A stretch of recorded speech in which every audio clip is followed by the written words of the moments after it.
बंधु मैंने आपणकर जदि धनुराशि होता है तो आजिर यही भिडटी को स्किप न करी शेष पर्यंत निश्चय देखंतु। आपणकर व्यस्तबहुल समय मध्यरु आपण 10 मिनिट समय निज पई दियंतु एवं निजर भविष्यत विषय जानतु। धनुराशिर व्यक्ति विशेष मानकर जीवन यही पवित्र सरस्वती पूजा ठारू बदलिबाकु जाउछि, कारण ग्रह नक्षत्र मानकर चलन रे एक बहुत बड़ परिवर्तन हेबाकु जाउछि। कारण सूर्य, शुक्र, बुध एवं मंगल आपणकर द्वितीय भाव रे गोचर करुछंती। द्वितीय भावटी होइथाय धनर भाव। तो आपणक पाखकु अनेक दिगरु धन आसीबाकु जाउछि। एहा सहित गुरु आपणकर सप्तम भाव रे रही निजर नक्षत्र परिवर्तन करुछंती। एहा मध्य आपणक पई अत्यंत शुभ अटे, जहा फल रे आपणकर भाग्य रे एक बहुत बड़ परिवर्तन हेबाकु जाउछि। आपणक जीवन रे चलीथिबा समस्त दुख कष्ट एवं समस्यार अंत हेबाकु जाउछि। पुनर्बार एही सरस्वती पूजा ठारू आपणकर जीवन को खुशी फेरिबाकु जाउछि। तो आसंतु जानिबा एही सरस्वती पूजा ठारू आपणकर जीवन रे केउ सब परिवर्तन आसीबाकु जाउछि। तेबे एहा पूर्वरु जदि आपणकर मध्य धनुराशि होइथाय तो भिडियोटी को लाइक करी चैनल टी को सब्सक्राइब करी दियंतु एवं कमेंट बॉक्स रे भक्ति एवं श्रद्धार सहित जय श्री जगन्नाथ जय मां लक्ष्मी निश्चय लिखंतु। तो बंधु माने आसंतु आरंभ करिबा आजिर एही कार्यक्रम को, जहां आपणकर जन्म राशि तथा चंद्र राशि उपरे आधारित अटे। तो बंधु माने जेहेतु सूर्य हेउछंती आपणकर भाग्य भावर अधिपति एवं जेहेतु शनिंकर दृष्टि पूर्वर सूर्यंक उपरे रहुथिला, तेणु आपणकर स्वास्थ्य जनित समस्या देखा देउथिला। भाग्य आपणकर साथ देउनथिला। परिश्रम अनुसार आपणकु फल प्राप्ति होई पारु नथिला। आपणकर प्रत्येक कार्य अटकी जाइथिला। घोर आर्थिक संकट देखा देउथिला। आपणकर धन जनित समस्या देखा देउथिला। आपण ऋण नैथिले किंतु ऋण सुझी पारु नथिले। ऋण करजर भार आपणक उपरे बढ़ी जाइथिला। आपणकर घर परिवार रे खुशीर वातावरण नथिला। शिक्षा क्षेत्र रे समस्या देखा देउथिला। आपणकर अननेसेसरी खर्च हेउथिला। समाज रे आपणकर मान सम्मान नथिला।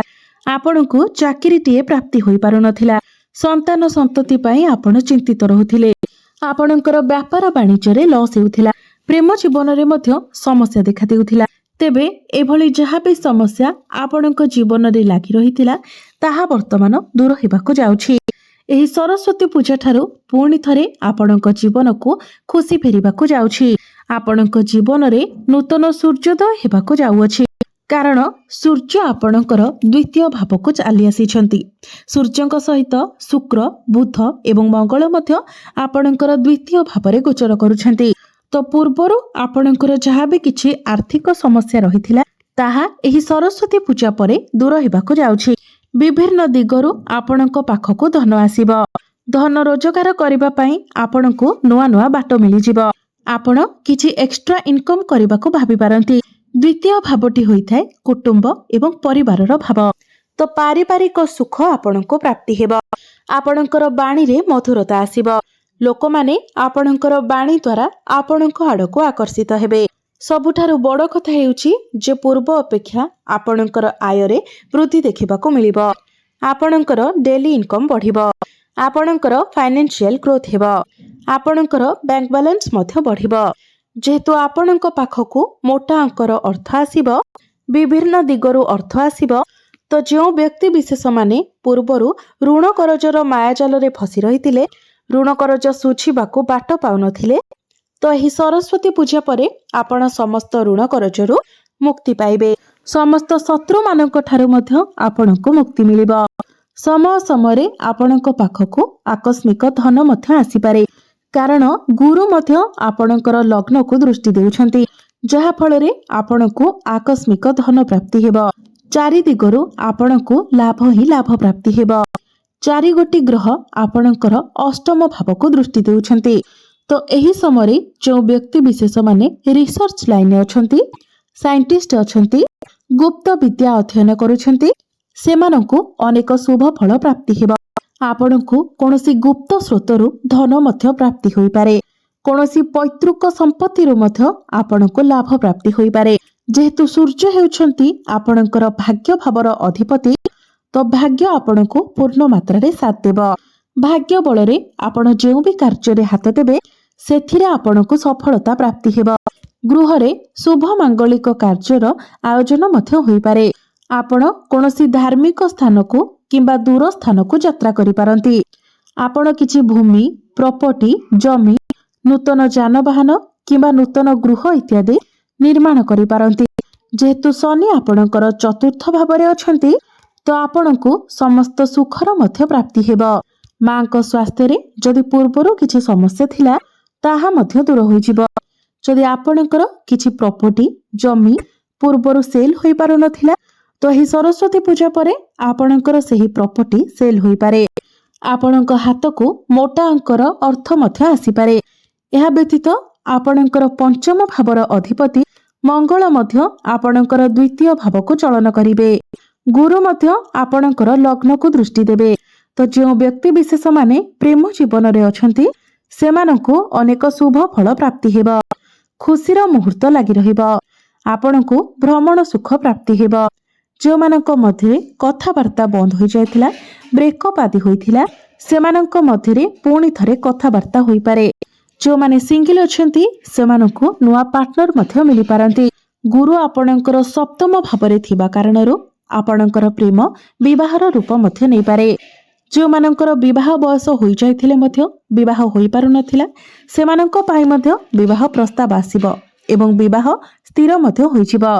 आउ गोटे बड़ कथा हेउची जेउ दंपति माने दीर्घ दिन धरी संतानर कामना करुथिले संतान सुखरु वंचित थिले एही सरस्वती पूजा परे सेमानंको संतान सुख निश्चित भावरे प्राप्ति हेबा।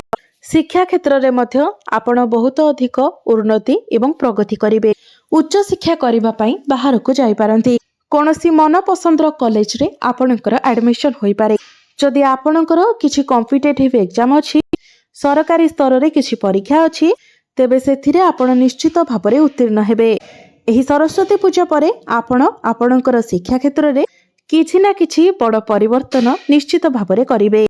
जो माने ऑनलाइन क्षेत्र रे काम करूछंती मार्केटिंग रो काम करूछंती डिजिटल मार्केटिंग रो काम करूछंती फाइनेंस क्षेत्र रे अछंती टीचरशिप करूछंती ट्रैवल एंड टूर रो काम करूछंती तो एई सब क्षेत्र रे सेमानंको अनेक शुभ फल प्राप्ति हेबा।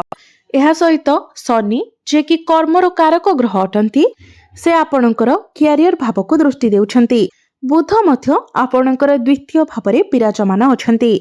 एहार अर्थ हेउची आपण आपणकर कर्म क्षेत्र रे बहुत अधिक उन्नति एवं प्रगति करबाको जाउछंती।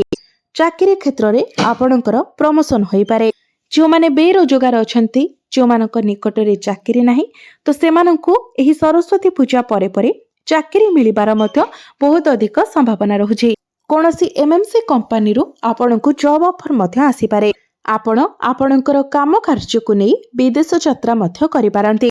एहा सहित गुरुंकर दृष्टि आपणकर एकादश भाव लाभ भाव उपर को रहुछि। तेनु आपणकु समस्त दिगरु लाभ ही लाभ प्राप्ति हेबा। ताहा आपणकर कर्म क्षेत्र रे हेउ व्यापार वाणिज्य रे हेउ आपणकर प्रेम जीवन रे हेउ वैवाहिक जीवन रे हेउ समस्त क्षेत्र रे आपणकु लाभ ही लाभ प्राप्ति हेबा। समाज रे आपणकु मान सम्मान प्राप्ति हेबा। आपणकर लोकप्रियता बढ़िबा। आपणक पाखकु नुआ नुआ काम आसीबा। आपणक मध्यरे दायित्व बढ़िबा। मैनेजमेंट स्किल रो डेवलप हेबा। जदि आपण व्यापार वाणिज्य करूछंती तो व्यापार वाणिज्य क्षेत्र रे मध्य आपण बहुत अधिक उन्नति एवं प्रगति करिवे। आपण किछि नुआ बिजनेस मध्य स्टार्ट करि पारंती।